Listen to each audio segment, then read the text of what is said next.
Hello friends, welcome to Sivakami garden. இன்றைக்கி நம்ம புதினா செடி பார்க்குறோம் ஃப்ரெண்ட்ஸ். 2-3 நாளைக்கு முன்னாடி தான் நம்ம புதினா பறிச்சுட்டு போகணும் சட்னி அரைக்கிறதுக்காக. 2 நாள் தான் ஆகுது, ஆனால் அதுக்குள்ளே இவ்வளோ சீக்கிரமாக வளர்ந்துச்சு மறுபடியும் புதினா. பாருங்கள், நம்ம புது கேண்டில் மாற்றி வச்சுருக்குறோம். இந்த கொய்யாக்காய் மரம் இதுவும் நல்லா நம்மளுக்கு தெளிவாகிடுச்சு, துளிர் விட்டுடுச்சு. நம்ம நினச்சா இது இவ்வளோ பெரிய மரமாக இருக்குது, மாற்றி வச்சா காஞ்சி போயிடுமே என்னன்னு சொல்லிட்டு பக்கத்தில் இருக்கிற சிஸ்டர்லாம் கேட்டாங்க. ஆனால் நம்ம நிறைய முறை அது மாதிரி மாற்றி வச்சுருக்குறோம், நம்மளுக்கு ஒன்றும் ஆகலை. முருங்கை மரம் தான் இன்னும் சரியாக துளிர் கொஞ்சம் காஞ்சி போன மாதிரி இருக்குது. பார்க்கலாம், இன்னும் 2 நாள் பொறுத்து பார்க்கலாம், அதுவும் நம்மளுக்கு நல்லா துளிர் வருதான்னு சொல்லிட்டு வரும்னு நினைக்கிறேன். இது கரும்புலேருந்து நம்ம அந்த சைடில் இருக்கிற களையெல்லாம் எடுத்து போட்டுட்டோம். பார்க்கலாம், இது இன்னொரு 2 மாதத்தில் இந்த கரும்பு நம்ம கட் பண்ணிக்கலாம். கனகாமர செடியில் பூ நிறைய தான் வைக்குது. ஆனாலும் அதை நம்ம வேறு தொட்டியில் மாற்றணும். 2-3 கனகாமர செடி ஒன்றா இருக்குது, அதனால் அதுக்கு சரியான சத்து கிடைக்கல.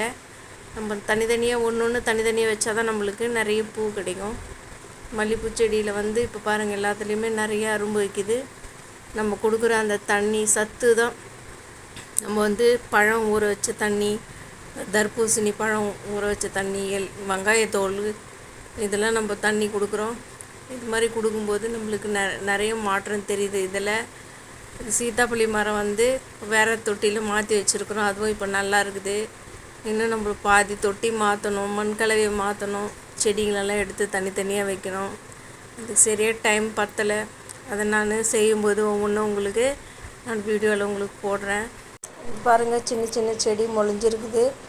இந்த கீரைக்காய், அப்புறமா பாவக்காய் எல்லாம் வேற கொடுத்தாங்க பக்கத்தில் இருக்கிற சிஸ்டர், அது நான் போட்டு வச்சுருக்கிறேன்.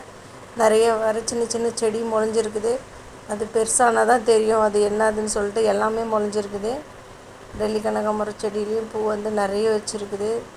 இது நம்ம கட் பண்ணி விடணும், ஆனால் பூ பூத்துனே இருக்குது. இது கொஞ்சம் பூக்கிறது நின்னால் தான் நம்ம இதை கட் பண்ணி விடணும். இப்போ நம்மளுக்கு புதுசாக இந்த கருவேப்பிலை செடி நல்லா இருக்குது. சம்பங்கி செடியில் பூ வரப்போகுது. சம்பங்கி 3-4 தொட்டியில் வச்சுருக்கிறேன் நான். அதுவும் எல்லாத்தையும் எடுத்து ஒரே தொட்டியில் வைக்கலாம்னு சொல்லிட்டு நான் தொட்டியை ரெடி பண்ணி வச்சுருக்கிறேன். அதுக்கு கொஞ்சம் மண்கலவை ரெடி பண்ணணும், அதுக்கு டைம் ஆகும். அதனால் நான் சரியான நேரம் பார்த்துட்டு இருக்கிறேன். இன்றைக்கி ரோஸ் செடியில் 2 ரோஸ் பூத்துருக்குது. இன்னொரு ரோஸ் செடி நம்ம மொத்தம் ஃபுல்லாக கட் பண்ணி விட்டுருக்குறோம். அதில் அரும்பு இப்போ தான் வருது. இந்த எல்லோ கலர் பெங்களூர் ரோஸ்லேயே 2 பூ பூத்துருக்குது. அதுவும் இன்னும் எல்லாமே நிறைய அரும்பு வச்சுருக்குது. இந்த கனகாமர செடியை நம்ம வேறு பெரிய தொட்டியில் எடுத்து வைக்கணும். சின்ன கேனில் வச்சுருக்குறோம். இதுக்கு சரியான மண்கலவை பத்தலை. இது செம்பருத்தி செடியில் நேற்று 9 செம்பருத்தி பூ பூத்துருந்தது, நாட்டு செம்பருத்தி. இன்றைக்கி 4-5 செம்பருத்தி பூத்துருக்குது. இது எல்லாம் இன்னும் 2-3 செடியிலையும் அரும்பு நிறைய இருக்குது, ஆனால் அதில் இன்னும் எதுவும் பூ வைக்கலை. பூ வரும்போது நம்ம பார்க்கலாம். மண் கலவையும் மாற்றி வச்சுருக்குறோம். தொட்டியில் மாற்றிட்டோம், இன்னொரு தொட்டியில் மாற்றலை, அதுவும் நம்ம மாற்றிட்டு நம்ம பார்க்கலாம் அதில் நல்லா பூ வருதான்னு சொல்லிட்டு. நம்ம அரளி செடியில் பூ முடிஞ்சு போச்சு.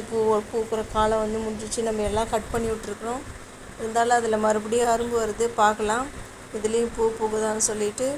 இன்றைக்கி நம்ம கார்டனில் இவ்வளோ தான் ஃப்ரெண்ட்ஸ்.